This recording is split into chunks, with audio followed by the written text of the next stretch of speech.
Hey everyone, I want to talk to you about Pokemon Sword and Pokemon Shield. Yes, the Generation 8 Pokemon games unveiled for Switch earlier this morning. I did my live reaction video. You can go check that out. I think everything has cleared up with the Pokemon Company with that one. They initially blocked the video, and now it appears to be unblocked, but you can't run ads on it. Technically, that's not legal. H3 Productions actually went and did a court case in the United States that settled the fact that commentary over a trailer is considered transformative, and thus I can monetize the video. But whatever, it doesn't matter. I'm not going to sit here and get in some legal battle with a Japanese company. I'm just going to let it go.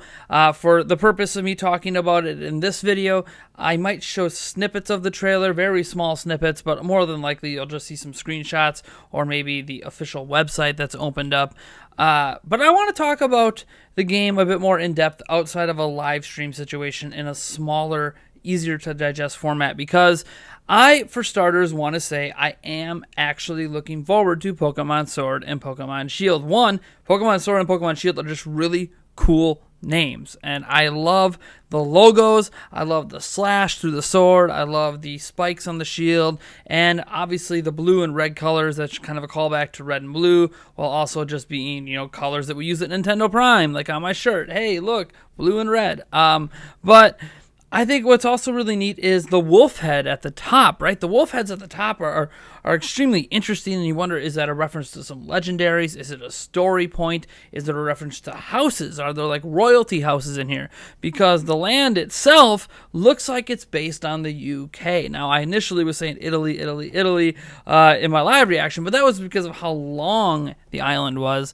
The more and more of it we saw, though, the more zoomed out we got, the more I'm like, that looks like the UK. And there's definitely, UK vibes in there. There's definitely like a town that kind of looks like London. The girl at one point's wearing a cap that you would recognize from someplace like Scotland, which is part of the UK. So honestly, I think it's more so the UK, definitely the UK. But besides that, I could talk about a zillion different things, but I want to talk about expectations, because my initial reaction to this is I am a little disappointed. Now, don't get me wrong.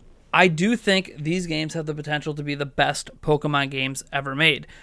Literally, the people making the game in that 7-minute video said they wanted it to be the best Pokemon game. So it could be that. And there is more freedom in this game than I think I've ever seen. We've seen multiple camera angles, which is not something we're used to. We've seen broader, bigger vistas. We've seen curves where maybe it looks like the game might not be built on a grid.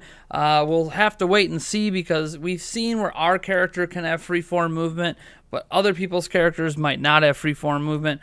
We've seen the return of random encounters, and even though I actually prefer how Let's Go did it with the Pokemon being out in the overworld, what are you going to do? That's not what they're doing for this game. It's definitely traditional all the way.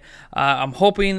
we did actually see a lot of NPCs. We saw like the one character you battled, and the trailer itself ended in a pretty epic fashion where you're walking into a stadium, which gave a lot of people Pokemon Stadium vibes. So there's a lot of things to be hyped about. But the more and more I watch the trailer, and I've probably watched it at least 24 times at this point, the more and more not only am I impressed, but I'm let down. I'm impressed because it does look like this could be the best Pokemon game ever made, and this is before we see very much gameplay itself. So before we see any of the mechanics or any of the differences or any of the wild chances they said they're taking with the game. But also let down in that it doesn't feel like a leap forward. Let me explain. A lot of times throughout Nintendo history, things have just happened without us expecting them to. And I feel like that's the problem I'm having personally, is a personal expectation. When Ocarina of Time released, I did not expect Ocarina of Time to be what Ocarina of Time was. At that point, we had only gotten top-down and or side-scrolling, hello Zelda 2, Zelda games. And until about 96 or so, when we started seeing teases of what the next big Zelda game was going to be, we had no idea that Zelda was going to go away from top-down and create this more open, I don't want to say open world, because Ocarina of Time is not really an open world game, but the third-person 3D perspective that we ended up getting, and all the changes and differences that came along with it. And we didn't expect that. Nintendo just did it. They tried something new with the Nintendo 64 in particular. That generation in particular really hit on this. And hey, look, we got Ocarina of Time. Hey, look, we got Mario 64. Eventually, when GameCube rolled around, we got Metroid Prime, taking the side-scrolling 2D aspect away from Metroid and turning it into a first-person style shooting game. We then saw other things like Donkey Kong 64 happen. I saw other people mention things like Kirby's Air Ride even. The point is that we saw Nintendo take a risk. And now, not every single risk works. Star Fox Adventure, as an example. A lot of you love that, but there's a reason it hasn't seen that style of Star Fox game again, where you get out of the ship and explore and all this stuff, because, well, it wasn't deemed successful. There's a reason we haven't seen another Donkey Kong 64 style game. It just wasn't deemed successful, and then they returned to Donkey Kong Country eventually with Retro Studios. So the point is, Nintendo takes risks with this stuff. Game Freak, however, can't be forced by Nintendo to do anything, right? So all those games I talked about up to that point were wholly owned and controlled by Nintendo. Pokemon is owned by Nintendo, but only partially, right? So there are rights and things in place with the mainline games only being able to be on Nintendo platforms and yada yada yada yada yada, and contractual stuff, and Nintendo does help fund the games, and there's all this stuff. Nintendo is heavily involved, but it's made by a second-party studio, really a third-party studio that Nintendo owns partial rights to in Game Freak. And Game Freak has never been known to be too experimental with what they do. They're pretty safe in how they make Pokemon games. That's just how they've been. They have a tried and true formula. They rinse and repeat it. They add new mechanics in. They do this, they do that. But for the most part, Pokemon is Pokemon, and it's just going to sell 10 plus million copies, and they don't really have to try all that hard to make that happen. And it's a little disappointing to me when I saw this trailer, not because I don't think it doesn't look good, not because I don't think this doesn't look like the best Pokemon has ever been, because it does, but some part of me, a small part of me, expected more. I expected that Ocarina of Time leap, that Mario 64, that Donkey Kong 64, that Star Fox Adventures, that that next leap, whatever it is. I don't know what it is, by the way. That's the thing. I have an expectation for something that I don't know what it is. I just know that this isn't it. And I hope I'm not alone in this feeling, because at times today, when talking to some people about this, I almost feel like I'm alone, because I'm not saying that this is going to be a bad game. I'm not saying that these games won't be worth $60 each. I'm not saying that these won't be the best Pokemon games ever made, and that I'm not going to get the games, play them, and end up highly rating them in a review or something. But what I am saying is, at least for me, a Pokemon game coming to a home console, I get it. Switch is not like your everyday home console. It's, portable and blah, blah, blah.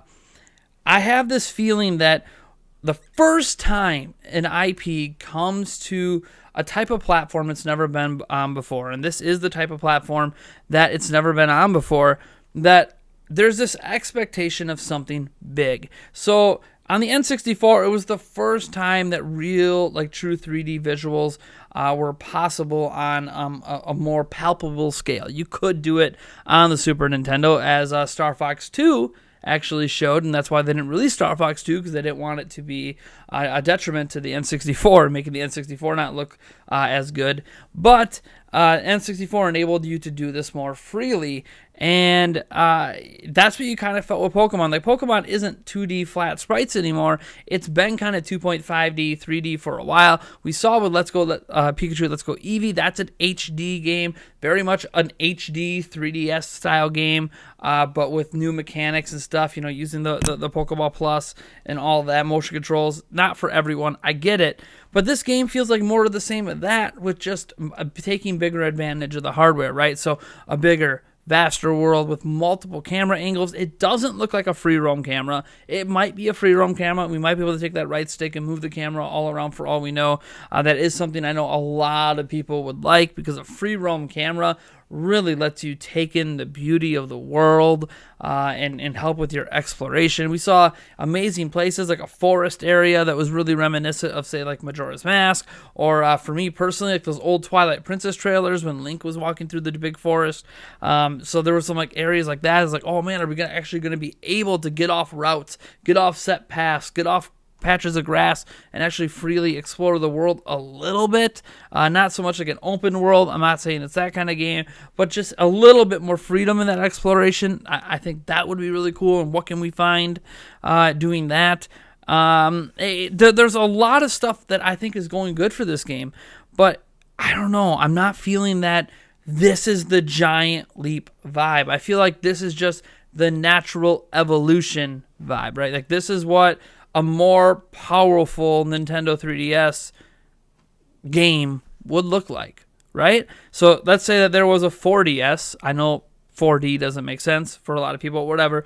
Let's just say, say there was a 3DS HD, right? There was a new handheld, and it was a 3DS HD, and it was basically just a Switch without being able to plug it into the TV. This is what Pokemon would look like. But, like, when you have the ability to like play this on a massive screen natively out of the box, it's like, I expected, I guess, something more. And it's on me for me having these expectations. You guys know, when it comes to directs, when it comes to games in general, I try to lower my expectations. That way, almost everything is going to at least exceed, if not meet, the expectations, so then I'm not as disappointed. But when it comes to Pokemon, I've been waiting since the 90s for that kind of Ocarina of Time leap, that kind of Mario 64 challenge to the series, and I don't really think it's come yet, and I don't think this is it either. I feel like this is almost an in-between. This is like, we're going to go part of the way, right? We're going to give you maybe more freedom. We're going to finally get rid of the grids. We're going to let you see more of the world. And who knows, some new things. Maybe they're going to bring a big stadium aspect into this. It feels like they're going part of the way there, but they're not quite getting over the mountain. And I'm not sure what they need to do that for me, because I don't know what I want. I'm not going to sit here and tell them what to do. As I said, what they're doing now is probably going to be the best Pokemon game ever made. But there's something to me that doesn't make this feel like it's that premium AAA experience, like what it felt like with Ocarina of Time and Mario 64. And I'm not just talking about budget and money spent. I'm just talking about in terms of the approach to the game. I don't know what they should do. I'm not going to say it should be open world, but I don't know what they should do. But it feels like they should do something more than what they are currently doing. And expecting that from Game Freak's probably a bit much. Game Freak is a studio that famously doesn't do that kind of thing. But we're talking about one of the most popular video game franchises of all time. Like, I saw something during the live stream. People were telling me, well, that's your fault. You shouldn't expect, Game Freak to do anything like that when they've never done anything like that before. And I'm like, that's fine. But I feel like I should be able to expect a company like the Pokemon Company and Game Freak that has one of the most popular franchises of all time, that have made billions and billions and billions and billions and billions and billions and billions of dollars off of this IP, to actually invest in their IP and take it to that next level. I don't think that's expecting too little or too much of this company. I think it's just Game Freak isn't interested in doing that. They're interested in, yeah, we want to make some big changes, but we're going to play it safe. And we're going to keep playing it safe because that's how we make a ton of money, and we end up not having to spend 6 years developing a Pokemon game. Because they don't want to take 6 years to do this. The kind of game I'm thinking of isn't something they could probably toss together in 2 years. This game was probably built in 2 years. What we've seen so far was probably 2 years of development. And I don't think it's something, what I'm asking for could be pulled off in 2 years. It could take 3, it could take 4, and it could take 5. And maybe that means we wait for the next generation or whatever, the defining game, 5 years out. But I'd almost rather have that before returning to something like this. So I don't know. Maybe that's just me. Pokemon fans are probably going to come down on me hard. There's a lot of people excited for this game. I know. The starters themselves, I mean, it goes back to the classic fire, grass, water. I think it's kind of cute, the personalities each of the Pokemon have. I do think the original forms of those Pokemon are a little bit generic. Can we say that? They do look a little bit generic, but they look cute. They look fun. I like the personality quirks. I like the shyness, the rapid fireness of Scorbunny and stuff like that. And just the monkey, just what's his name? Grew something. I don't know. He looks crazy. I honestly think that the games are going to be great. I just part of me right now expected more, and I hope when the games come out, it is that more. And I'm wrong, and I come out with one of those videos like, was I wrong about Pokemon Sword and Shield? I hope I am. Because it's weird. Because am I wrong? Because I said the games are going to be great. I said they're going to be the best Pokemon games ever made. I guess, is it going to scratch that itch for me? Right? As we find out more, as I play the game, is it going to scratch that itch? Is it going to tell me, okay, yeah, no, this is that leap? I hope so. But for right now, I'm not feeling that it's that leap. You guys let me know what you think about Pokemon Sword and Shield down in the comments below. I don't really know what else to say beyond that. Be sure to enter our Nintendo Switch Super Smash Bros. Ultimate Bundle giveaway through the Gleam.io link down in the description. I want to thank all of you guys for tuning in. It has been a lot of fun re-looking at this trailer 10,000 times today. Yeah, you know what? I'll just catch you guys in the next video.